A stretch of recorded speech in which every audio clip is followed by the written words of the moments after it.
পরিচয় নিশ্চিতে হারিস চৌধুরীর মরদেহ কবর থেকে তুলে ডিএনএ টেস্টের নির্দেশ দিয়েছেন হাইকোর্ট। বিচারপতি এ.কে.এম. আসাদুজ্জামানের নেতৃত্বাধীন দ্বৈত বেঞ্চ আজ এই আদেশ দিয়েছেন। 2021 সালের 3 সেপ্টেম্বর হারিস চৌধুরীর মৃত্যুর খবর পাওয়া যায়।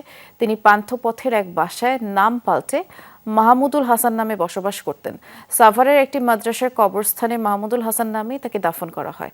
বাবার মৃত্যুর ধোঁয়াশা কাটাতে হাইকোর্টের দ্বারস্থ হন হারিস চৌধুরীর মেয়ে। আর সব শুনে পরিচয় নিশ্চিতে মরদেহ কবর থেকে তুলে ডিএনএ পরীক্ষার নির্দেশ দেন হাইকোর্ট।